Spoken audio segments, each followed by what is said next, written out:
Assalamualaikum warahmatullahi wabarakatuh. Di sini saya akan mempresentasikan makalah Etika Wirausaha kelompok 1 dengan tema konsep etika wirausaha.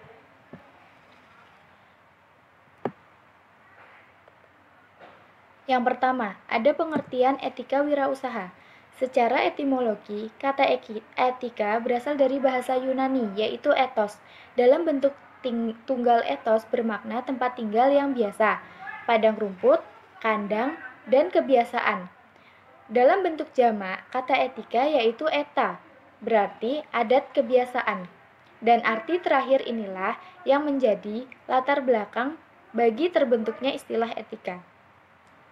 Etika sering disebut sebagai tindakan mengatur tingkah laku atau perilaku manusia dengan masyarakat. Etika terkait dengan tata cara berhubungan dengan manusia lainnya. Tata cara pada masing-masing masyarakat tidaklah sama atau beragam bentuknya. Hal ini disebabkan beragamnya budaya kehidupan masyarakat. Tata cara ini diperlukan dalam berbagai sendi kehidupan manusia agar terbina hubungan yang harmonis, saling menghargai satu sama lain.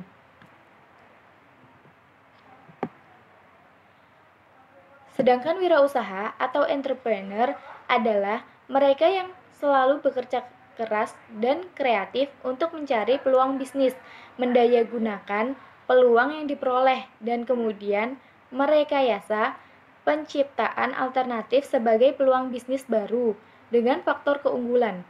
Wirausaha juga sering disebut sebagai seorang yang menciptakan bisnis baru dengan mengambil resiko dan ketidakpastian demi mencapai keuntungan dan pertumbuhan dengan cara mengidentifikasi peluang yang signifikan dan menggabungkan sumber-sumber daya yang diperlukan.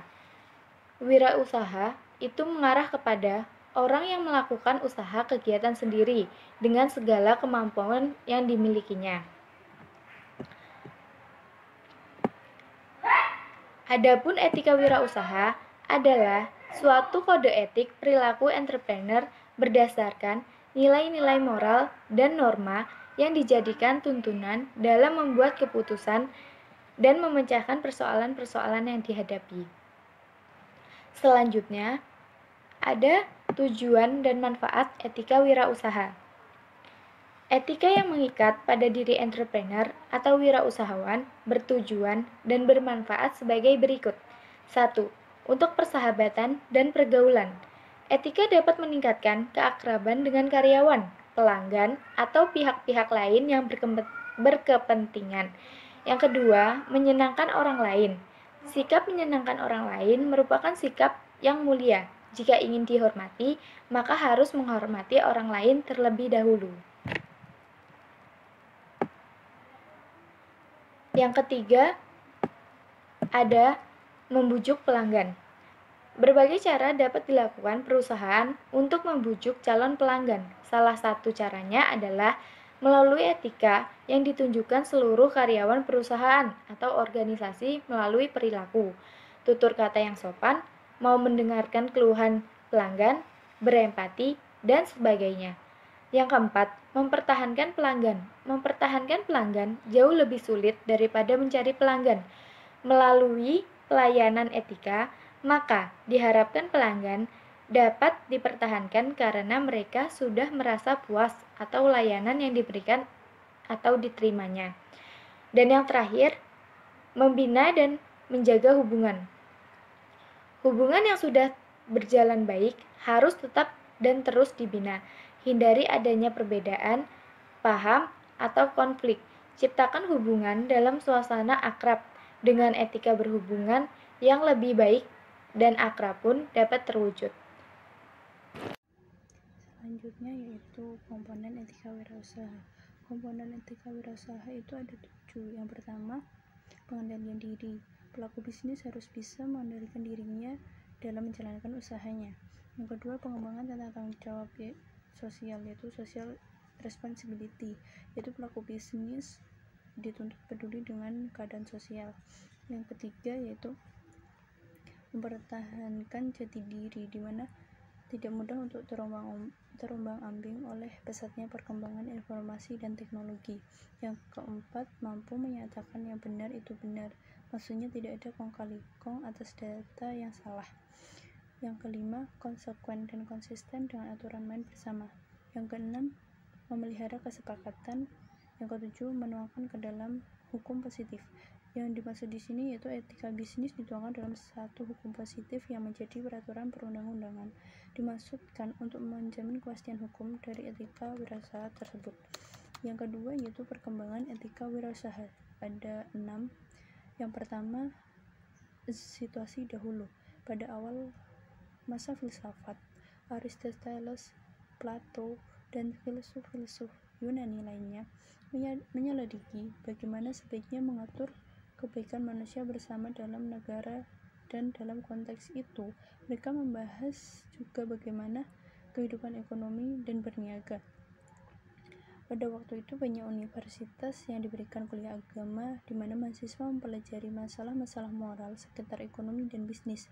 Yang kedua yaitu masa peralihan tahun 1960-an, di mana di Amerika ditandai oleh pemberontakan terhadap kuasa dan otoritas. Revolusi mahasiswa. Secara umum kaum muda atau mahasiswa menolak kolusi yang di mata mereka terjadi antara militer dan industri. Di dunia pendidikan menanggapi situasi tersebut secara berbeda-beda. Yang paling mencolok yaitu reaksi yang paling penting adalah perhatian khusus kepada sosial isu dalam kuliah tentang manajemen, yaitu atau diberikannya kuliah tentang manajemen dan bisnis dalam setiap universitas. Yang ketiga, etika bisnis lahir di Amerika Serikat tahun 1970-an. Ada 2 faktor yang menjadi atau tanda kontribusi besar kelahiran etika bisnis. Yang pertama yaitu pada pertengahan tahun 1970-an, sejumlah filsuf mulai terlibat dalam pemikiran masalah-masalah etis sekitar bisnis, dan etika bisnis dianggap sebagai suatu tanggapan tepat atas krisis moral yang meliputi dunia bisnis di Amerika Serikat, dengan dibantu oleh ahli ekonomi dan manajemen.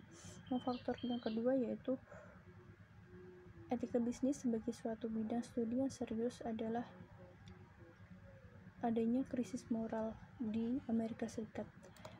Yang selanjutnya, yang keempat, etika bisnis meluas ke Eropa tahun 1980-an. Di Eropa, etika bisnis sebagai ilmu baru mulai berkembang kira-kira 10 tahun kemudian, mula-mula di Inggris, kemudian ke negara Eropa Barat lainnya. Pada tahun 1987 didirikan European Business Ethics Network (EBEN) yang bertujuan menjadi forum pertemuan antara akademisi dari universitas serta sekolah bisnis, para pengusaha, dan wakil-wakil dari organisasi nasional maupun internasional seperti misalnya Perserikatan Buruh. Yang kelima, etika bisnis menjadi fenomena global pada tahun 1990-an. Kini etika bisnis dipelajari, diajarkan, dan dikembangkan di seluruh dunia dengan bukti terakhir bagi sifatnya global, yaitu etika bisnis mendirikan International Society for Business Economics and Ethics atau ISBEE. Yang keenam yaitu yang masa sekarang. Hingga saat ini etika bisnis terus berkembang. Di Indonesia sendiri pada beberapa perguruan tinggi, terutama pada program pasca sarjana, telah diajarkan mata kuliah etika bisnis. Selain itu, bermunculan pula organisasi-organisasi yang melakukan pengkajian khusus tentang etika bisnis, misalnya Lembaga Studi dan Pengembangan Etika Usaha Indonesia atau LSPEU Indonesia di Jakarta. Dan sekarang pun di S1 juga sudah diberikan mata kuliah etika bisnis. Di setiap tahunnya atau setiap namanya etika bisnis terus berkembang dan berkembang. Demikian presentasi dari kelompok 1. Ada kurang lebihnya mohon maaf. Wabillahi taufiq wal hidayah. Wassalamualaikum warahmatullahi wabarakatuh.